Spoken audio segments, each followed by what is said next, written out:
governments to do the right thing and to make sure that rules are followed by all public servants federally. The honourable member from Sherwood Park, Fort Saskatchewan. After 8 years, Canadians know that this NDP Liberal government is not worth the cost or the corruption. Right. With NDP help, these Liberals gave at least $20 million to a two-person company during the ArriveCAN scandal for no work done, and Canadians want their money back. Meanwhile, the Auditor General found a stark absence of documentation. Reports now show that tens of thousands of emails were illegally deleted. Will the Prime Minister and his NDP partners responsible for this scandal stand up and tell us when they will release the documents that are missing? I'm going to encourage all members to please not take the floor when they are not recognized by the chair, so that the chair and all members can hear the questions and the answers. The Honourable Parliamentary Secretary to the Minister of Public Safety. Mr. Speaker, while the Conservatives want to pretend that this is an issue that the government doesn't take seriously, we do. Mr. Speaker, we are very concerned about these documents, and that is precisely why we support the Information Commissioner's decision to review this matter. And Mr. Speaker, CBSA has already indicated that they will work with the Information Commissioner on providing any information they have. As I've said before, we want to get to the bottom of this, and any wrongdoing will come with consequences. The honourable member from Wellington, Halton Hills. Mr. Speaker, a very simple question. When will the government release the Winnipeg lab documents to this House? The Honourable Minister for Health. Thank you very much, Mr. Speaker. The short answer is imminently. It's going to happen right away. But I want to thank all parties, because it is through cooperation and working together, the mechanism that we set forth. Remember, it is the Public Health Agency of Canada that makes decisions around redactions. We set forward a collaborative process that all parties participated in. And as a result of that, this is exactly why additional information will be deposed before this House. And that additional information was exactly the intention in setting up that committee. And that means that Canadians will have additional views on the information therein. The honourable member from Wellington, Halton Hills. Mr. Speaker, the 4 MPs on the Winnipeg Lab Committee found that most of the information the government withheld from Parliament was withheld to shield the Prime Minister and ministers from embarrassment rather than to protect national security. These 4 MPs, including a Liberal member, recommended that the majority of the information withheld by this government be made public. Will the government finally admit that its decision to withhold documents from Parliament wasn't to protect national security, but rather to protect itself from political embarrassment? The Honourable Minister of Health. Well, Mr. Speaker, of course, the honourable member across knows very well it is the Public Health Agency of Canada, not the Government of Canada, that makes a decision with respect to redactions. And those decisions have to do with national security and also with the protection of employees. And what we said, and by the way, it was initiated by this government, is we said there were questions that parliamentarians had, wishing to see additional information. We then, working, and I would remind the Conservatives didn't want to participate in this process. They actually were against participating in the process that produced the documents. It was the NDP, then the Bloc, and then the Conservatives all participated, and that's exactly why this information is available.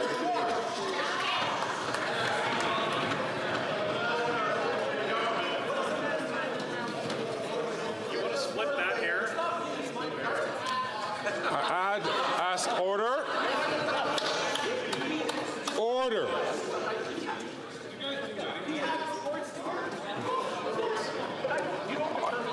Colleagues, it is important for this conference. If I could ask the member from Ajax and the member from Sherwood Park, Fort Saskatchewan, to please take their conversation outside of this chamber, or to ask questions and to receive responses.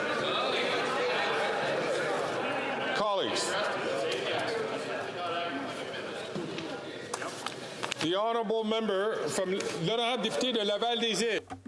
The Honourable Member for Laval-les-Îles. Mr. Speaker, during the pandemic, we entered into a historic agreement with Moderna to create life-saving vaccines in Laval.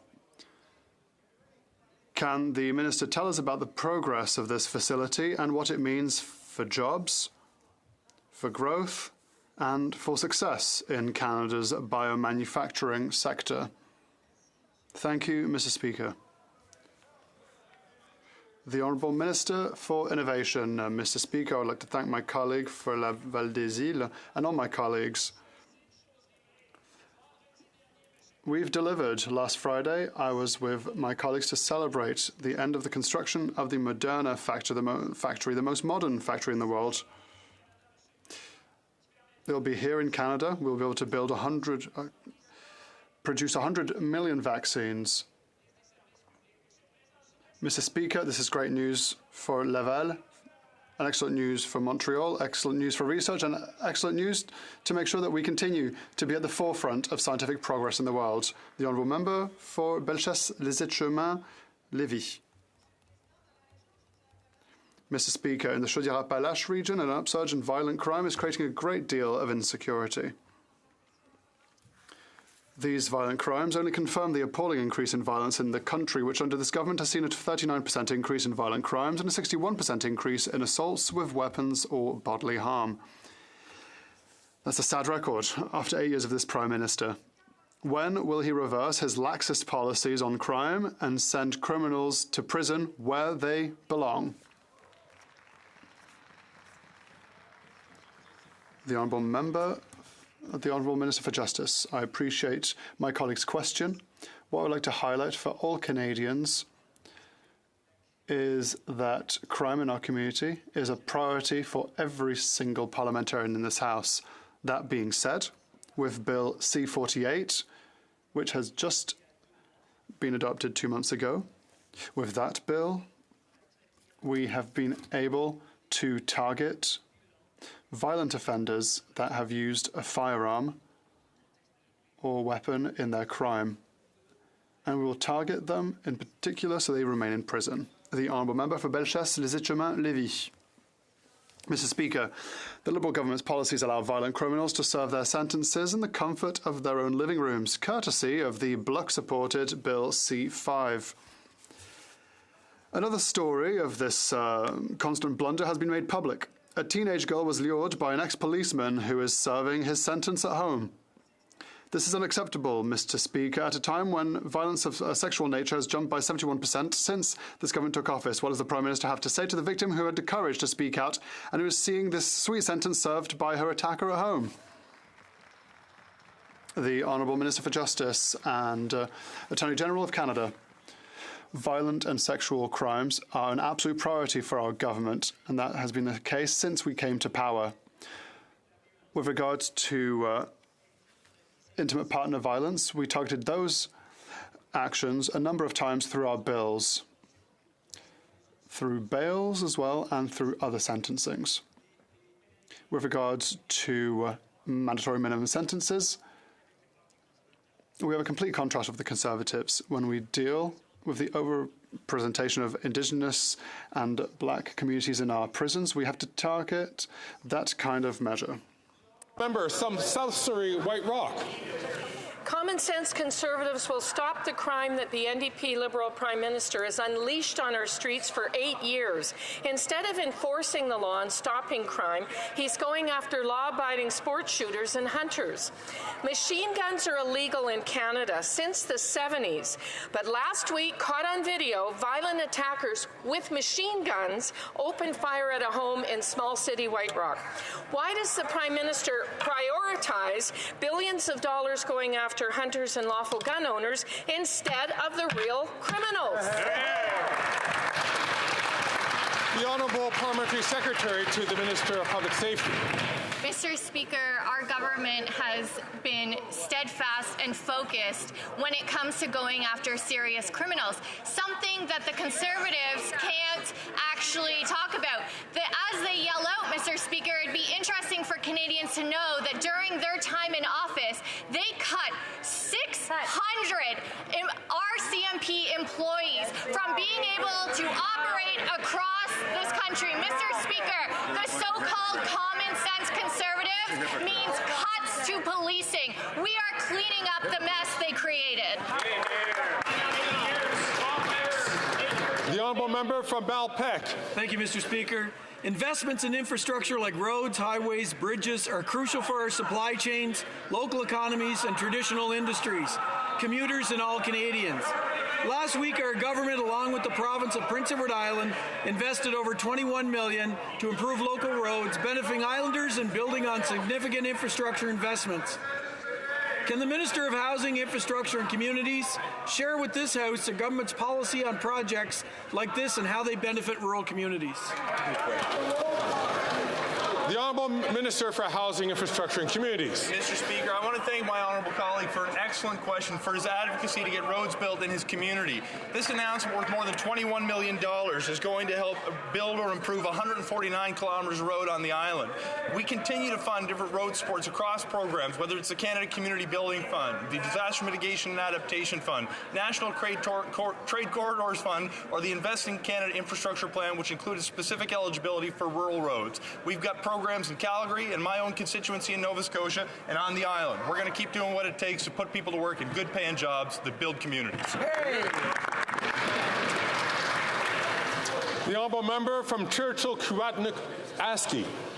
Mr. Speaker, Canadians across the country are struggling with the rising cost of food, and it's even worse in northern and Indigenous communities, where the lack of competition has allowed Northmart, often the only option, to jack up the cost of food without consequence. The Liberals are choosing to stand with wealthy CEOs instead of helping families afford food.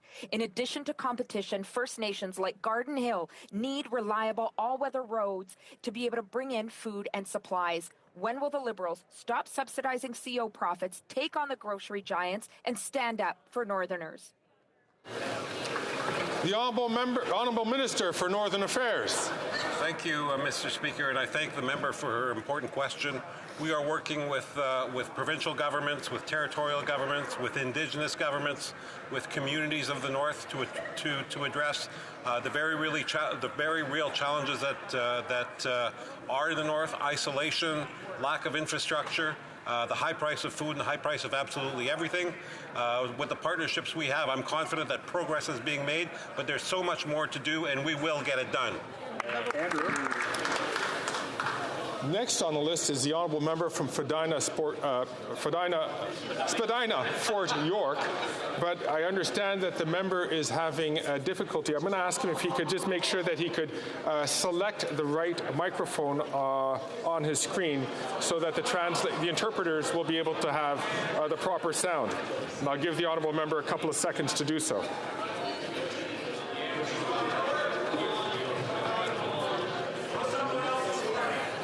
Gonna just hold on for a second.